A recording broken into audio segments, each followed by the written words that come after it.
স্বামী সভাপতি, স্ত্রী সাধারণ সম্পাদক, তাদের বসবাসের এক রুমের ঘরই হলো কেন্দ্রীয় কার্যালয়। এভাবেই গঠিত হয়েছে বাংলাদেশ ডেমোক্রেটিক পার্টি। অন্যদিকে জাতীয় ন্যায় বিচার পার্টির নেই কোনো সাইনবোর্ড। ব্যবসায়ী প্রতিষ্ঠানের ঠিকানা দিয়েই দল নিবন্ধনের আবেদন করেছে। নতুন রাজনৈতিক দল হিসেবে নিবন্ধন চাওয়া 147 দলের বেশিরভাগের নেই কার্যালয় ও কমিটি। নির্বাচন বিশেষজ্ঞরা বলছেন, নিবন্ধন দেওয়ার ক্ষেত্রে কমিশনকে কঠোর হতে হবে, তা না হলে প্রশ্নবিদ্ধ হবে ইসি। আতিকা রহমানের ধারাবাহিক রিপোর্টের প্রথম পর্ব আজ।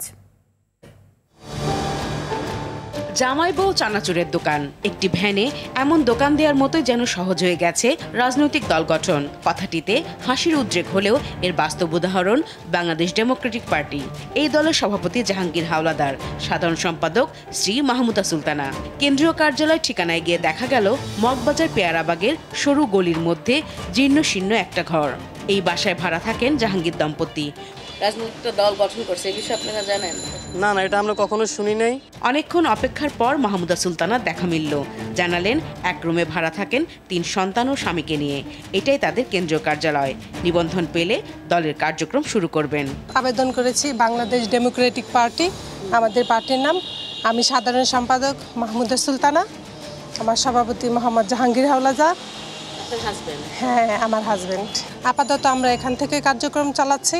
পল্টনে অনেক খুঁজেও জাতীয় ন্যায় বিচার পার্টির কার্যালয় খুঁজে পাওয়া যায়নি। কমিশনের দেয়া কেন্দ্রীয় কার্যালয় ঠিকানায় দেখা গেল ইসলাম টাওয়ারের 7 তলায় এক রুমে আলামিন ট্যুরস অ্যান্ড ট্রাভেলসের অফিস। দলের কেউ সেখানে নেই। প্রতিষ্ঠানের একজন স্টাফ জানালেন, তাদের চেয়ারম্যানই ন্যায় বিচার পার্টির সাধারণ সম্পাদক। এখানে ঠিকানা ব্যবহার করা হয়েছে এবং এখান থেকেই পরিচালনা করা হবে আর কি ওই ন্যায় বিচার পার্টি।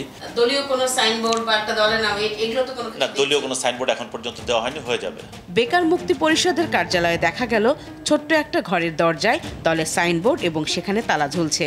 দলের সভাপতি সাধারণ সম্পাদককে ফোন দিলেও তারা ধরেননি।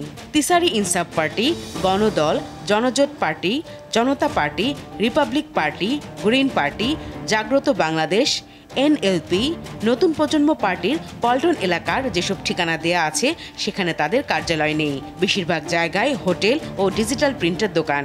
এলাকার কেউ এসব দলের নামও শোনেনি। যে কথাগুলো বলতেছেন ইনসাফ পার্টি, লেবার পার্টি, এগুলো আমি কিন্তু আমার জানা মতন নাই। নির্বাচন বিশেষজ্ঞরা বলছেন, নিবন্ধন দিতে কমিশনের কঠোরভাবে যাচাই বাছাই করা প্রয়োজন। নিবন্ধন দেওয়ার ব্যাপারে নির্বাচন কমিশনকে অ্যালার্ট হওয়া উচিত। ন্যূনতম তাদেরকে অ্যাটলিস্ট প্রধান কার্যালয় অবজারভেশনের জন্য লোক পাঠানো উচিত এবং দেখা উচিত যে কার্যালয় আছে কিনা, তাদের একটা প্রপার ফাংশনিং পার্টি অফিস আছে কিনা। এটা একটা ব্যাপার।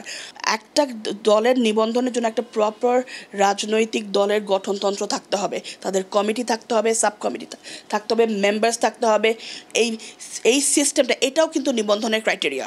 গঠনতন্ত্র, কেন্দ্রীয় কার্যালয় নেই, কমিটি নেই এমন প্যাট সর্বস্ব ও সাইনবোর্ড কেন্দ্রিক দলকে নিবন্ধন দিলে নির্বাচন কমিশন বিতর্কিত হবে বলেও মন্তব্য করেন এই বিশেষজ্ঞ। আতিকা রহমান, RTV, ঢাকা।